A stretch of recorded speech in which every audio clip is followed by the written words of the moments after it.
Kalau dalam kepemimpinan ada filosofi tertentu Pak yang Bapak anut gitu?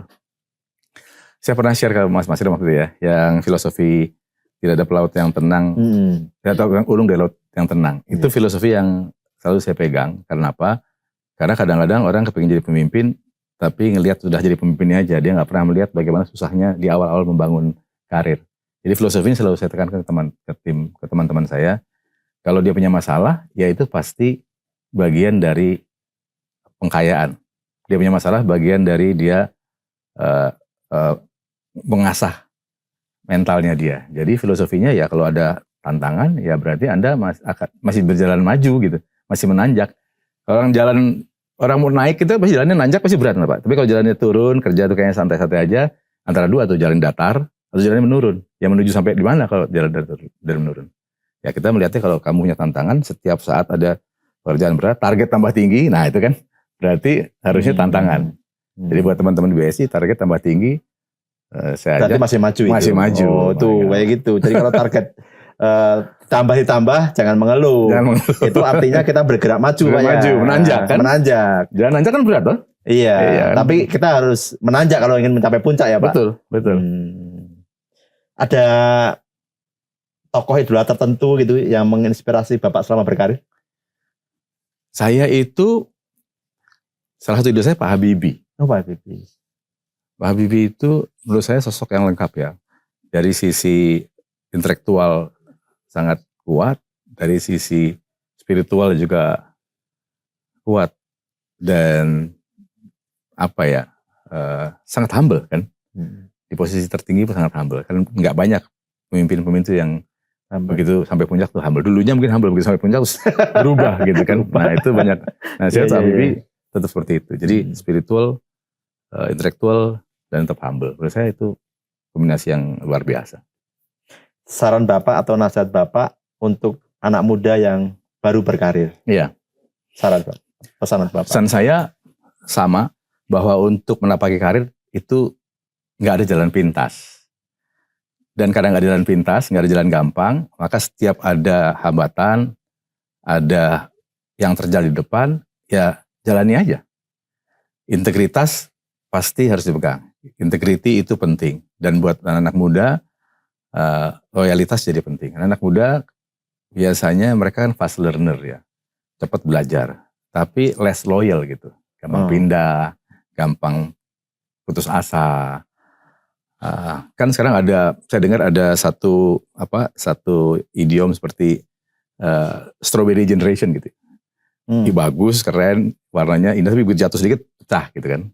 Jadi anak muda menurut saya harus lebih tangguh lah.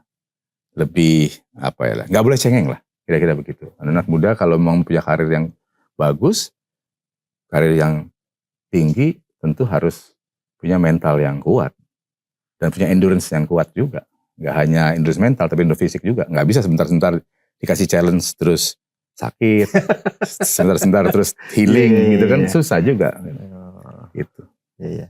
Artinya mungkin soft skill menjadi faktor yang lebih berpengaruh Pak ya untuk awal-awal karir daripada hard skill ya. Ya, soft skill. Termasuk communication skill ya. Karena anak muda biasanya empatinya kurang dalam berkomunikasi karena mungkin terbiasa dengan komunikasi dengan gadget ya. Tetapi begitu interaksi antar manusia biasanya ada gap tuh. Maka kemampuan dia berkomunikasi, kemampuan dia berempati itu menjadi penting. Maka kita di BSI kita punya spirit culture yang baru kan. Empati, melayani, antusias penuh hati. Itu Mas. Udah bisa nebak ya? Oke. Pak, satu impian Bapak untuk Bank Syariah Indonesia? Impian saya sudah pasti Bank Syariah Indonesia harus jadi bank terbesar di Indonesia. Bank Syariah atau? Bank terbesar di Indonesia. Bank terbesar jadi mengalahkan bank konvensional yang lainnya. Wah. Itu impiannya. Kenapa? Kan memang potensinya besar. Masyarakat Indonesia adalah masyarakat Muslim. Bukan berarti kita hanya mengedepankan unsur religinya, tetapi dengan prinsip-prinsip syariah yang kita bangun, yang kita jaga, adil dan transparan, dan utamanya kita bicara mengenai amanah, kemaslahatan umat, harusnya prinsip syariah ini kan bisa diterima untuk masyarakat Indonesia. Karena kemaslahatan, adil, transparan. Itu kan value-value yang penting di masyarakat kita yang memang selama ini sudah punya prinsip-prinsip yang syariah. Menjadi bank terbesar di Indonesia, bukan hanya bank syariah ya. Kalau hanya bank syariah sekarang sudah Pak ya. Sudah kalau bank syariah. Tapi menjadi bank terbesar di Indonesia gitu, baik konvensional maupun syariah BSI gitu. Berapa lama kira-kira tercapai Pak? Minimal kita set the tone dulu Pak Mas. Kita mau ke situ. Jadi kita nggak tanggung-tanggung mau ke arah sana. Karena kalau jadi bank syariah terbesar udah gitu. Maka kita harus melihat di depan kita ada berapa bank lagi di depan kita. Nah itu yang harus kita pastikan kita bisa berkompetisi dengan sehat dengan bank-bank tersebut. Kalau untuk pemain global syariah Pak? Kami sekarang ada di top 10 Global Islamic Bank.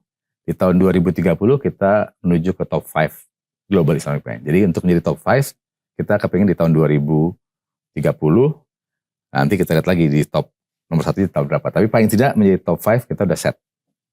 Top 5 ini dalam konteks market cap atau market cap? Market cap. Hari ini kita ada di 10. Nantinya diharapkannya segera masuk 5 besar. 5 besar. Itu untuk global. Kalau untuk lokal ya tadi paling tidak kita bisa menuju ke KBMI 4 supaya kita bisa punya muscles yang cukup untuk tumbuh lebih kuat dan lebih cepat. Dan sustain ya. Kita bicara sustain. Satu kata Pak tentang industri syariah Indonesia. Saya punya satu kata untuk BSI-nya soalnya. Oh iya boleh. Itu dulu. Satu kata untuk BSI. Industri syariah sih kayaknya kayak mungkin lebih luar kontrol saya. Kalau BSI satu katanya adalah butuh nyali untuk nyala. Wah. Butuh nyali untuk nyala. Ya, BSI harus menyala kan, harus bisa menerangi, harus bisa memastikan semakin besar. Tapi itu butuh nyali karena sebagai pendatang baru berkompetisi dengan bank-bank yang sudah lebih dulu, lebih besar. Biasanya bukan soal kompetensi yang menjadi concern, tapi kepercayaan diri. Bisa nggak ya gitu. Nah, maka di internal kita gaungkan spirit butuh nyali untuk nyala. Butuh nyali untuk nyala. Memang kita melihatnya salah satu entry point-nya adalah produk-produk bullion, tabungan emas. Dan emas itu kan tidak mengenal religi ya kan, agama. Ya udah, menurut saya itu penting. Nah, kalau pertanyaan tadi saya menjawabnya, melihatnya punya potensi besar. PR kita, bagaimana people kita bisa punya capability yang sama, sehingga kemampuan memberikan solusinya juga bagus. Bagaimana IT kita stability-nya sama baiknya. Lalu gimana prosesnya bisa seamless, di mobile bisa UI UX-nya bagus. Udah menurut saya orang kenapa harus ragu kan gitu ya.